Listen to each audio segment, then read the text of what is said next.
Hey, this is Brian Smith with Podcast on Wheels, powered by Power Loops. Today we have a very, very special guest in the studio, all the way from wherever he came from on this trip. But longtime friend, Mr. Charlie Wilson, is in the studio today. Charlie, thanks for joining us here. Thank you for having me. I appreciate it. Thank you. So, met Charlie probably, I'm guessing 5-6 years ago, 4 or 5 years ago. We were looking for getting some new shirts for one of our businesses. You were recommended to us. So, that's kind of how we met, but turned into a friendship and learned a lot about you. So tell us about your business. What do you do, Charlie? So I own a promotional products business. We do the classic merch, swag, whatever helps other businesses grow when it comes to marketing materials. Like you were talking about earlier, like shirts, vinyl stickers. We just did some napkins and koozies for a wedding. 39-foot banner, we're working on something like that. Wow. Anything that can be printed on, we can do it. So, and anything we're more of a B2B. We help other businesses out a lot. And we do B2C sometimes as well, but we primarily focus on B2B. Cool. So anything that can help a business grow when it comes to swag and marketing material, that's us. So cool. So if somebody was looking for like specific vendors or specific materials and everything, like how long have you been doing that? How many vendors? Is there anything? When I came back from overseas, I was in Kabul for 3 years. I came back in 2013, and I got a job at Walmart as a manager. That's a whole nother story. Good Lord. And I started this business in 2014 as a paper products business. So we started out doing just business cards, custom envelopes, custom invitations and stuff like that. And I've always wanted to do custom shirts, so I kind of geared over to shirts, but I had a guy doing it for me. And ended up that not working out, ended up buying the equipment to do shirts. Well, when you need shirts, a lot of times you need koozies, you need business cards. Just any other kind of material that's going to help your business or event grow. Mm-hmm. So we ended up going from shirt to, back up, business cards, invitations, shirts, to a plethora of freaking different marketing materials. And you name it, we can do it now. So that's the cool thing about the promo business is you don't do the same thing every single day. Right. One day somebody's asking about a whole event tent or setup like table cover, retractable banners, event tent. And the next day we're talking about 39-foot banners or custom napkins or koozies or whatever. It's always something different. I like that about it. Cool. And we're helping businesses grow as well. So, well, you've helped our businesses grow. Every business we've had, from the sports businesses to the logos with this, and creating a store for us here. So thank you. So appreciate that. But take us back. Okay, how did you get into business for yourself? You said when you left Kabul. Take us back to where you want to start your story and kind of what prompted you to become a business owner and maybe change from being an employee to a business owner. How far ever you want to go back? First grade, We were talking about that earlier. I finished my master's in business when I was in Kabul, and so I've always wanted to be an entrepreneur. I got tired of working for the man, if you will. And when I came back from overseas, the girl I was dating at the time, she had 3 businesses, and we'll talk about that. She's the one that came out with the infamous quote, right? And we can talk about that later. But so she kind of got me focused towards that, and she had a friend who had a paper products business, and that's what I talked about earlier. So I'm like, okay, this is a perfect chance to start being an entrepreneur, and it was a perfect chance to also start doing baby steps because it was just small business. We ended up having like a 800 square foot small business in Gadsden at the time. So that's kind of how it got me into entrepreneurship. And from then, it's just I always wanted to be bigger and bigger and bigger and help more and more people out because you don't want to stop growing, right? You always want to grow. You always want to be better. Mm-hmm. You always want to learn, help more people. You keep expanding no matter what. Like a shark, you got to keep moving, right? So we went from that little shop to doing a lot of. So right now we're mainly focused on government entities and other larger businesses. When we started, obviously we were focusing on startup business needing 250 business cards. Gotcha. Right. Now we're looking at $30,000, $40,000, $50,000 orders, government contracts. even the government subsidiaries, whatever it is that's larger, we're focusing on that. But we still do whatever. Anybody wants to contact us up, we can hook them up. But that's not our focus right now. Right. So the guy who works for me, great guy, Pat. I remember last year he would get upset at some of these mom and pop businesses working out of the basement with no business license, no insurance, and he's cussing and carrying on. And I'm like, I've been there, man. I got you, but that's not our competitor, man. If that's what they want, if the customer wants to go to them, right. That's not the customer we want. That's not the people we want to compete against. So we've come a long way from 2014 to now. So it's been a long road, but it's what we've accomplished has helped me do what I'm doing now in traveling full time. So it's been a great challenge. Cool. So with your traveling full time now, so what are some places you've gotten to visit? What are some of the stories that you've gotten to see, things maybe you've seen before or you see different now? What are some places you've gotten to see? So I sold everything in February of last year, and we still do some work in-house. We do a lot of work in-house, different locations, but we got a lot of different suppliers to do it as well. I sold everything last February and hit the road full time, as you well know. A lot of people looking at me weird, like, okay, this guy's going through a midlife crisis. Maybe so, maybe not, I don't know. But, people always dream about having that capability to do what they want to do as far as travel and go wherever. I'm like, okay, I'm going to do that. And now all of a sudden they're looking at me weird and I don't judge them for that because that's what you're brought up as. You're brought up, say, hey, graduate high school, go to college, get a house, build a family, work, die. And I'm like, okay, I'm about to mix this shit up. I'm going to fuck some stuff up, Yeah. And I started mixing up like some vegetable soup. I'm like, oh, I'm going to do a little bit of this, a little bit of that, And people started getting weirded out, family and friends. But I don't hold it against them. I don't. Because that's all they know. I've always been different in every aspect of life. So I started out in February in Quartzsite, Arizona, after I bought my rig, with 6 dogs. That's my family. That's freaking, even today after a year, I'll think about that. I'm like, that sounds fucking weird.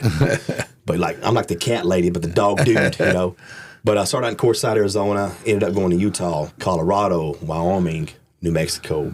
And I'm traveling, living on, in Bureau of Land Management land, BLM land, and National Forest.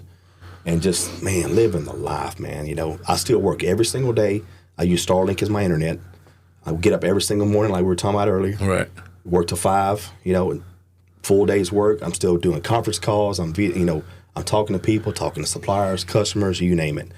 Nothing stopped because I get a lot of questions. That's why I didn't want to advertise what I was doing a year ago. Right. Because even when I started talking about what I was going to do, people were like, so you're selling the business? You're getting rid of the business? I'm like, no, nothing's going to change on your side as a customer. Actually, it's going to get better because, number one, I have minimal overhead, number one.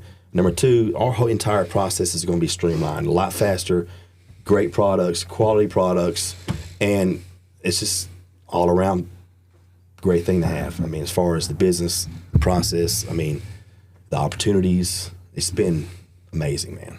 You guys were asking me earlier, do I plan on doing it for another year? Maybe another year, maybe another 10 years.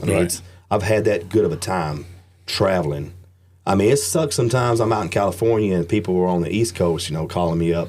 I'm having to get up extra early, but I don't mind doing that. Whatever I can do to help out the customers, I've always been that kind of guy that I want to please the customer and make sure they're happy, So it's been an awesome experience. Step into the future with Power Loops, the king of off-grid power, where our proprietary system is changing the game of energy. This isn't just power, it's freedom. The freedom to live, work, and play anywhere, powered by our innovative technology that taps into the Earth's natural energy. Our system is designed for efficiency, durability, and sustainability, ensuring that you have reliable power 365 days a year without harming the planet. Whether you're traveling in the RV, the remote wilderness, or just opting out of traditional power grids, Power Loops provides the ultimate solution. Join us in leading the charge towards a cleaner, greener, and more empowered world. Power Loops, the king of off-grid energy. That's awesome because now you're getting to grow and see things, and your business is still growing, and you're not, tied down, because when you're in your situation, you've put yourself in that situation with your family, and you're still able to visit family, and you're still able to go through and see friends and do the things that you want to do. So that's awesome. How would you say your view of business may have changed from, because you first started out doing, 250 business cards to now? How do you, because a lot of people struggle with that mindset. I make business cards, or I only make T-shirts. And how did you get to where now you're talking about these? How do I scale the business? How do you do that? How do you? Well, so obviously trial and error. Okay. You figure out what your processes were before. You figure out what your pricing was before. You look at different ways to grow your business. Like, we're part of different groups that allow what they call EQP pricing and quantity pricing. So we're a part of these big groups. We got 750 suppliers that'll give us like EQP pricing. So that allows us to drop our price even more to our customers. All right. Minimal overhead. I'm learning every single day, man. Every day I'm trying to learn something, whether it's going to, attending conferences remotely or in person. I'm doing new software. I talk to you guys all the time about, hey, I got this new software, like a crackhead. Like, yeah, I got some software, man. Yeah, I got some new AI. Like, I'm knee deep in all the AI, the Pi.ai, all the chat GBTs, the Mid Journeys, the Dolly. Like, I'm a nerd when it comes to all that. I'm a nerd when it comes to making it easier for me to grow my business. So I would say definitely, man, move forward, keep learning. One thing that I didn't do when I first started out, when it comes, I'm gonna be specific when it comes to screen printing and shirts, is like I neglected getting the proper training. And after 5 or 6 years of screen printing and shirts, and it was like the amount of mistakes and failures I had was crazy. And you want a certain amount of failures, right? Because you can learn and it helps you grow. But I would have suggested taking that damn training, man, because it would help me create a good foundation to build on, right? But definitely, just keep growing, keep learning, keep looking. I mean, there's not a day that goes by I'm not searching for a way to do things better, quicker, faster, with the same quality and cheaper pricing, So just keep learning, man. Keep moving forward. That's all you can do. Is there any books that you read? Is there certain people that you like to follow? Do you have a business coach? Do you consult? How do you see what's next for you? I used to get into that really a lot. I used to get on the Gary Vaynerchuk, the Grant Cardone. Oh my God, I've read so many self-help books. Like right. What was the Navy SEAL that I was talking about the other day? Focus. I forgot what it was. I've read so many. I'm a bibliophile. Is that what it is? I read so many books, I can't keep up with them. But yeah, I've read so many business books. It's not even funny. But now I'm to the point right now, like, I'm going to stop reading and start doing, and start making, either progress or learning. I'm not going to say failure to the point. I mean, I said failure earlier, but I'm either going to make progress, I'm going to learn, and then I'm going to make progress. Or maybe not make progress, but I'm going to learn, I'm going to make progress. So, but there's a ton of books out there. Definitely, if you're starting out, and get into those books and help, talk to those, not talk to them, but, check those guys out and get that motivation. Because sometimes you need that extra boost. Yeah. We all do. I mean, sometimes you're not going to get up, roaring and ready to go every single day. Sometimes you need that boost. And sometimes I'll go to Instagram or something and I'll listen to those guys, because I'm just not into it like I used to be. Used to be like, man, I was like background freaking motivation. Right. You think Gary Vaynerchuk or somebody was behind me like, yeah, go, Charlie, fucking learn, man. But now it's like, okay, now I need to move forward with my business, and I need to start, making mistakes or, making progress on my own. Yeah, and that's one of in the phone calls that we've had over the last few months, I felt that theme, I don't want to say shift, because you made a big shift over a year ago to be where you're at right now, and the selling and adjustments that you did there. But, to see just how you're talking about things, you're not necessarily saying, well, so-and-so said I should do this. You're saying, no, I am doing this. We're developing this website. We're not waiting to see. Yeah, and I'll give you a couple examples. Like, the guy working for me, Pat, one of the people working for me, he's kind of like us. He's got a million ideas, but he's like squirrel. And we talk about an idea, we invest a little bit of money, a little bit of time, all of a sudden there's squirrel, you know, and then we go to another idea, another investment. And I told him, I said, look, man, we've been doing this for 4 years. I said, let's make some progress. So we're building new websites. We got new platforms, new software programs. We've got, I told you, I've just hired a social media management team like 6 or 8 months ago. I hired a full-time CPA. I'm investing every bit of money back into Absolute Promotional so we can grow. Yeah. Because, I mean, it's just, I believe in it that much. So it's been a great experience. And you know, I look back and, man, I'm not saying this to make myself sound good, but I got probably seven years of college. If I had to do it over again, I wouldn't take fucking one semester, one class. Right. I would say, get out there, open up a business, and learn. You know what I'm saying? Because I learned more by failing, if you will, than I ever have from college. I think the only thing I remember from college is I remember learning about seagull management.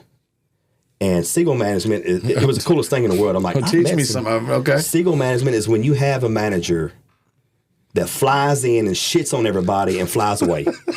You know, it's like, it's more detailed than that, but that's pretty much the bottom line. I'm like, I've had some fucking managers like that, so I can relate to seagull management, you know? Yeah. It's little things like that I remember, but all the intricate, all this and that, I mean, most people who are teaching these college courses never even ran a business before, man. You know, and it's sad. You should have the experience if you're going to teach it, you know? So, I mean, I'm anti-college, and I have 7 years of college. It's really weird, you know? Well... I think it's a ripoff, you know, because my idea is like my ex has a PhD in education. She's been in the education system her whole life, and so we'd argue left and right about it.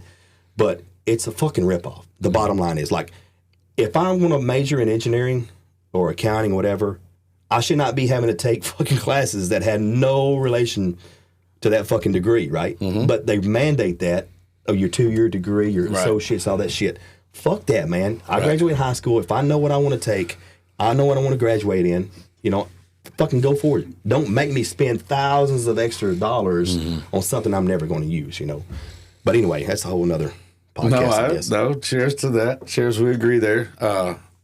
As I'm sitting with 7 years of college and a master's degree, and I'm doing this. So, yeah, I get it. I mean, how much do you think you've utilized from your college? I mean, I don't know what I did last weekend, right? I sure is not going to think about what I did 6 years ago in some fucking basket weaving class, right? No, right. I'm like, has nothing to do with it. It's like, it's OJT, on the job training. You got to get boots on the ground, working your ass off and fucking learning, man. You know? Yeah. So go into as much detail. Take this story where you're like, you came from Arkansas to Florida, and you got to see some friends in Florida. So what was that trip about? Yeah, so recently had a military reunion in Navarre, Florida, and I came out of Yuma, Arizona. Okay. That's where I was at the time, because I'm traveling full-time now. Yuma to Arkansas to drop my trailer, my rig off, and my dogs, and I went to Navarre for the military reunion. Got to see some dudes and chicks I ain't seen in 20, 30 years, man. Really? Good people, man. But saw them, had a fucking phenomenal time. Then drove back to Arkansas. Now I'm back in Alabama, where I used to live at. Mm-hmm. Seeing you fucking awesome people, you know, which is phenomenal. And then I'll leave here, go back to Arkansas Sunday. Tonight's Friday, and then I'll head back out west next weekend. I actually got a pit stop in Sealy, Texas. A buddy of mine owns a large DTF manufacturing facility, direct to film, which is, anybody that's in the promo or printing industry knows what DTF is. It's kind of a newer technology. It's a few years old, but been around for a little bit, but it really kicked off a few years ago. It's direct to film, where you print these films and you press it onto your shirts. So he's got a large facility. He's not only doing that, but he's doing laser printing, embroidery. So he helps us out with a lot of jobs. So I'm going to go by there and shoot the shit with him, shoot some guns, do some fishing, and have a good time. Yeah. Here at Smith Financial Services, we take care of small business owners, 1099 contract workers, and their families. We know insurance can be rough if you're a small business owner, so we are here to make things easy. Visit our website, smithfinancial.services, to learn more. Yeah. So I do have to. I kind of want to. You've got a motorcycle that you've got out on the road, and I know you've got some YouTube videos out. You've got some stuff. I do remember one story of maybe you getting to meet a cop or maybe somebody up there. So you got any motorcycle stories or something? That was in the, what was that at? San Juan National Forest outside of Durango. All right. And I didn't know any better. I mean, but you're supposed to have a license. I had my license. Actually, at the time, I did not have a motorcycle license. It was not tagged, but you're supposed to have an additional license if you're going to ride the forest service roads. Oh, for the forest. Okay. It's now the national forest. So I got stopped. Thankfully, the dude was former Navy, and we fucking chatted for like 30 minutes. And I had my GoPro on, so I just dropped my helmet down. I wasn't going to be that fucking douchebag. That fucking, right. But we chatted for like 30 minutes, and come to find out. And he agreed with me. I said, sir, look, I'm not trying to make an excuse. I said, but if you look at the board, like when you go into the BLM lands and a lot of national forests, there's this big, huge, sign up front. It gives you the kind of a lay down of the land and what you can and can't do. Gives you a small map of the trails and stuff like that. Nowhere on that did it say anything about being required to have a license, an additional license. And I told him that. He's like, yep, you're right, man. It should be up there. I said, but I know now. I said, I'll get one. And I went home that night and got one, Cool. And I ended up leaving after that to go from Durango to Pagosa Springs. But because he told me, he said, you want a good, cool place? Go to Pagosa Springs. I'm like, fuck, hey, man, that's cool.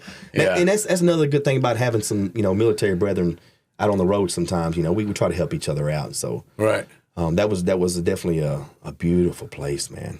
Beautiful place. But I try to ride the motorcycle no matter where I go. I went up to Black Hills, South Dakota. I was telling you about that. Right. And outside Rapid City, went through Black Hills in Wyoming, outside Sundance.